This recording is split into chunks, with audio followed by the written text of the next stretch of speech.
Okay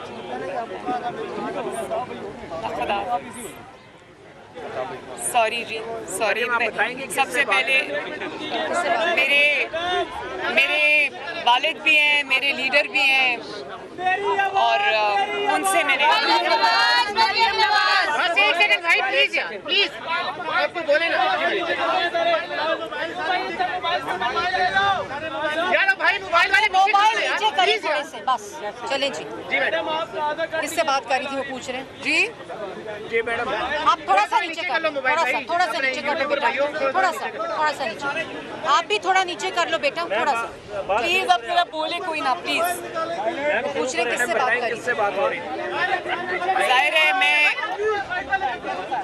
मैं किससे बात कर सकती हूँ सवाए नवाज शरीफ साहब के। सबसे पहले मुझे उन्हीं की याद आई जब मैंने ये फैसला सुना। बिस्मिल्लाहिर्रहमानिर्रहीम। खामोशी, खामोशी हो जाए, खामोशी, खामोश हो जाए। देखो ऐसे मैं बात नहीं कर सकती, प्लीज प्लीज।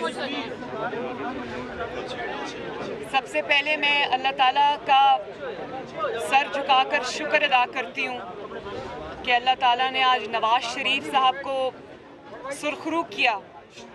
मेरी बात तो बहुत बाद में आती है, लेकिन आज जब मैंने जजेस के रिमार्क्स सुने और जब मैंने आज बिल्कुल रिवर्सल होते देखा एक चीज़ का, तो मुझे पूरे हेयरिंग में सिर्फ अल्लाह ताला की याद आ रही थी। और मैं ये सोच रही थी कि भले आजमाइश आ जाती है इंसान पर, झूठ बोला, बुहतान लगाया, 6 साल इसी में गुजर गए। आजमाइश थी, लंबी थी, लेकिन अल्लाह ताला ने आज सुरखरू किया। और झूठ की शेल्फ लाइफ होती है, कुछ साल भी हो सकती है, लेकिन झूठ का इख्तिताम इसी तरह होता है जहाँ जिस तरह आज हुआ। तो सबसे पहले तो मैं आजिज़ी से अल्लाह ताला का शुक्र अदा करती हूँ, अपने वकला का, ख़ुसूसन जो मेरे पहले वकील थे सलमान अकरम राजा साहब, और उसके बाद अमजद परवेज़ साहब।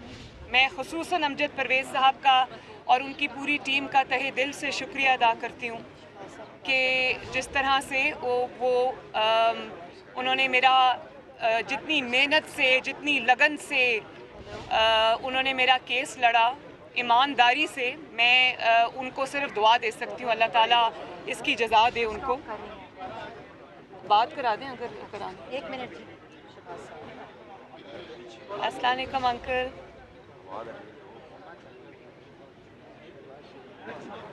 जी मैं इस वक्त प्रेस टॉक कर रही हूँ जी। बहुत शुक्रिया आपका अंकल, थैंक यू अंकल जी, thank you very much uncle. आपको भी मुबारक हो जी, थैंक यू जी, अल्लाह हाफिज़ जी, थैंक यू। और मैं मियाँ साहब को अभी ये कह रही थी कि भले आप पे आजमाइश आई, 6 साल 7 साल हो गए, आपको एक झूठ का सामना करना पड़ा। अल्लाह ताला ने उस आजमाइश में भी आपको साबित कदमी दी, और आज अल्लाह ताला ने जब आपको सुरखरू करके निकाला है तो पहले से ज़्यादा इज़्ज़त दे के निकाला है। मेरा ये नहीं ख्याल कि पाकिस्तान की तारीख़ में कोई भी ऐसा सियासी लीडर आया है जिसका इतना कड़ा एहतसाब हो, जिसके ऊपर इतनी बड़ी मुश्किलात के पहाड़ टूटे हों। कोई सियासी लीडर इस किस्म के एहतसाब से नहीं गुज़रा, और कोई सियासी लीडर इस तरह से सुरखरू नहीं हुआ जिस तरह से सुरखरू आज नवाज शरीफ साहब को अल्लाह ताला ने किया।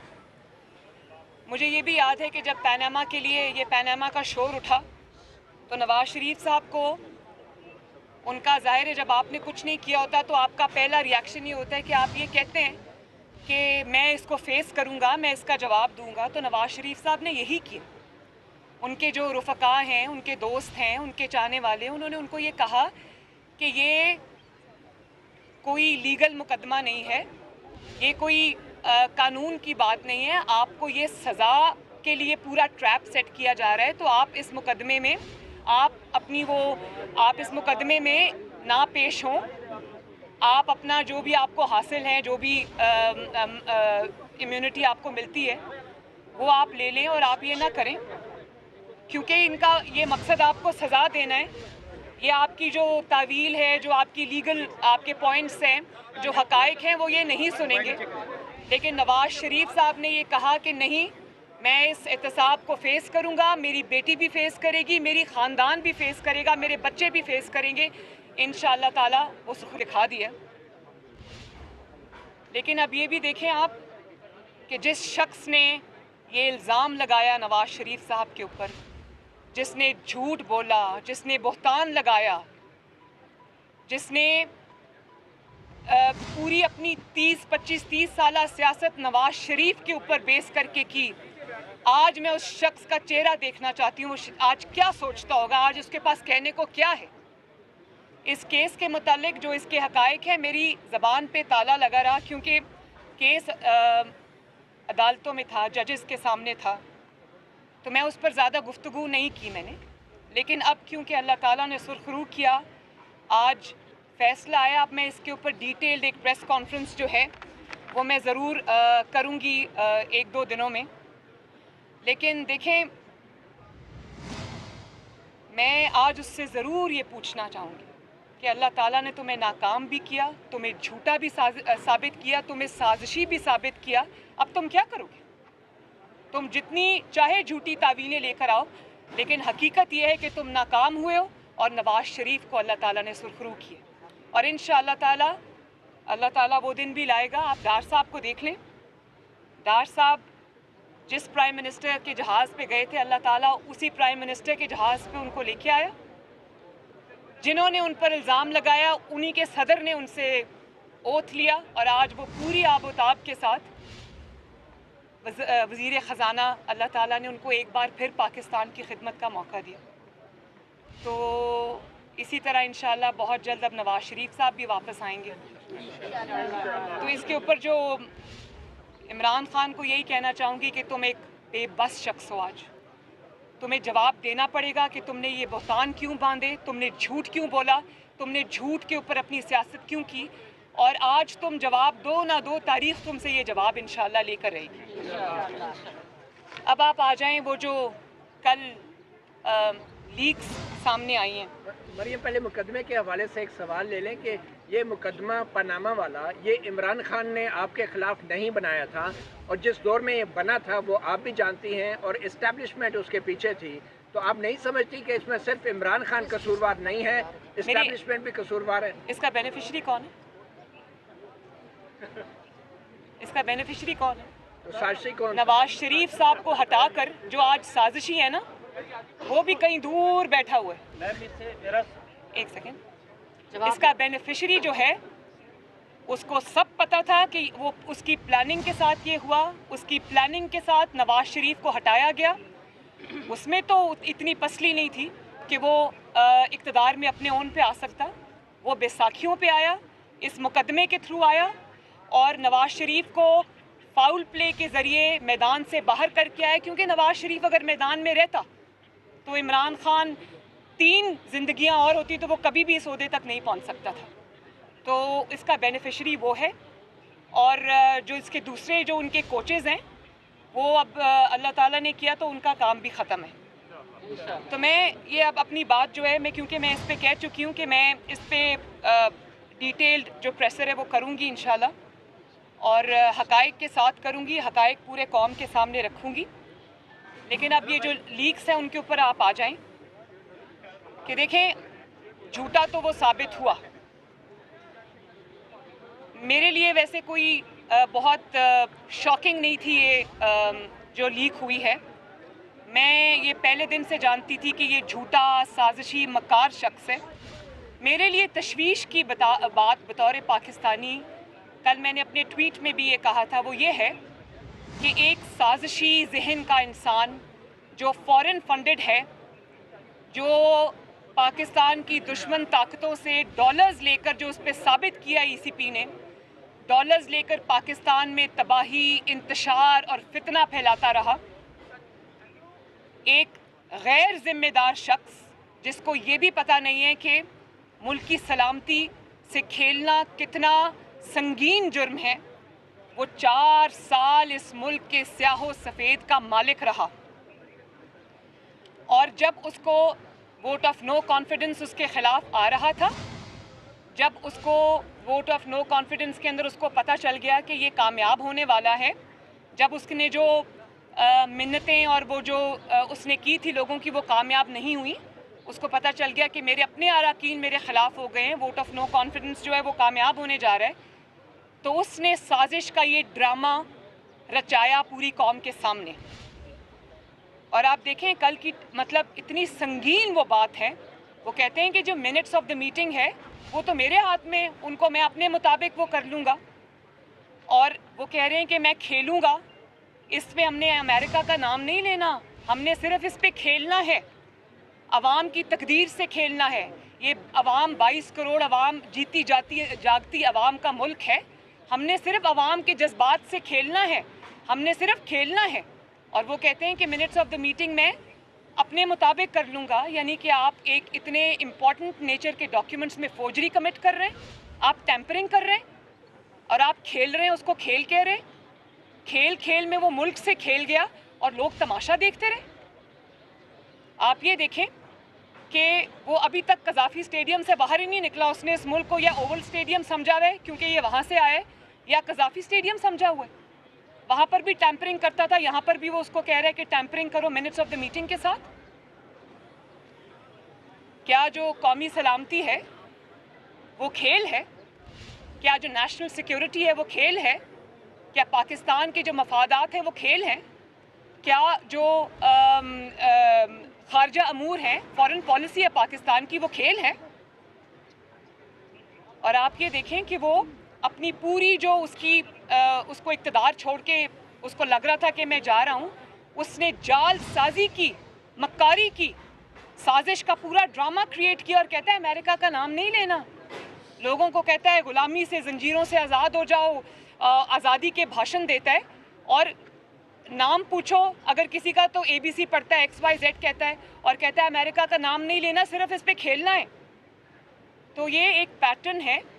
आप ये देखें कि जो इंसान किस तरह ये जो पनामा वाली साजिश के थ्रू इक़्तिदार में आया, RTS बिठाया अपने इक़्तिदार की खातिर, उसके बाद फ़ॉरेन फंडिंग ली गैर मुल्की कुव्वतों से, उससे मुल्क को डिस्टेबलाइज़ किया, पता नहीं वो पैसे कहाँ कहाँ इस्तेमाल हुए, उससे मुल्क को डिस्टेबलाइज़ किया। और उसके बाद आप पैटर्न देखें कि क्या कह रहा है। जब IMF की ये जो डील की बात हो रही थी, IMF ने जब पैसे देने थे, अभी पहली ट्रांच नहीं आई थी, तो आपने सब ने वो सुनी जो ऑडियो थी जिसमें शौकत तरीन साहब ये कह रहे थे कि ये ख़त लिख दो ताकि पाकिस्तान को पैसे ना मिले। पहले आपने IMF के साथ मुआहिदा किया, उसमें पाकिस्तान को गिरवी रख दिया, उसके बाद जाते जाते उस मुआहिदे को फ्लाउट कर गए। और फिर आपके अंदर इतनी हिम्मत है कि आप इतनी बड़ी गद्दारी कर रहे हैं कि अपने लोगों को कह रहे हैं फ़ोन करके ख़त लिखो कि पाकिस्तान को पैसे ना मिले। आपको ये पता है कि पाकिस्तान को अगर ये पैसे ना मिलते तो पाकिस्तान डिफ़ॉल्ट कर जाता, पाकिस्तान के करोड़ों अवाम भूखे मर जाते। इस किस्म के शख्स की ज़हनियत पे इंसान क्या बात करे सवाए हैरानी के।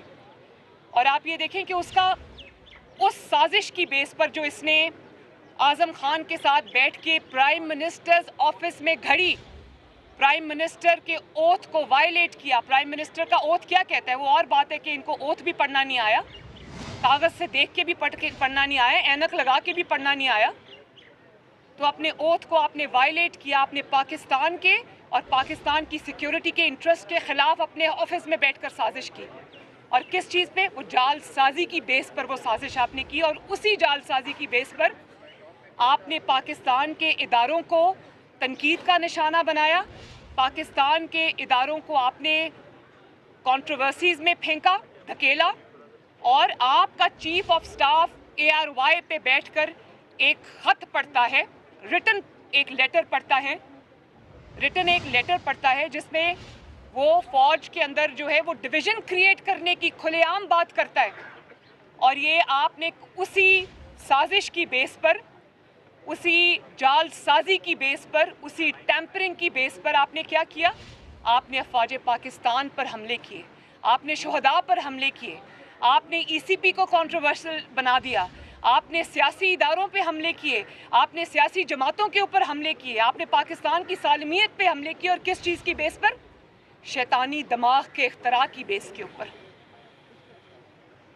और फिर देखें, फ़र्क देखें आप ज़रा कि आप मतलब बीवी भी यही कह रही है, वो पीरनी साहिबा भी ये कह रही है, अरसलान बेटा जो अगर हम पे तनकीद करे उसको आप गद्दारी से लिंक कर दो। और हस्बैंड क्या कर रहा है? बैठकर प्राइम मिनिस्टर के ऑफिस में वो फोर्जरी कर रहा है। वो पाकिस्तान के इतने एक सेंसिटिव चीज़ के साथ वो टैंपरिंग कर रहा है, क्योंकि उसने एक ड्रामा करना था, उसने अवाम के अंदर ये फितना फैलाना था। और फिर पाकिस्तान को दुनिया भर में बदनाम करता है, निकल जाता है, बच के निकल जाता है। उसी साजिश की बेस पर, उसी जालसाजी की बेस पर, उसी फोर्जरी की बेस पर, उसी शैतानी खेल की बेस पर वो पाकिस्तान को आलमी इस्टेब्लिशमेंट का गुलाम कहता रहा, पाकिस्तान को एक कमज़ोर रियासत बताता रहा और बचकर निकलता रहा। दोस्त ममालिक को और यूनाइटेड नेशंस को पाकिस्तान के ख़िलाफ़ ख़त लिख कर उसमें जहर उगलता रहा। किस चीज़ की बेस पर? उस जालसाजी की बेस पर जो इसने आज़म खान के साथ बैठ के प्राइम मिनिस्टर्स ऑफिस में की। अवाम को बगावत पे उकसाता रहा।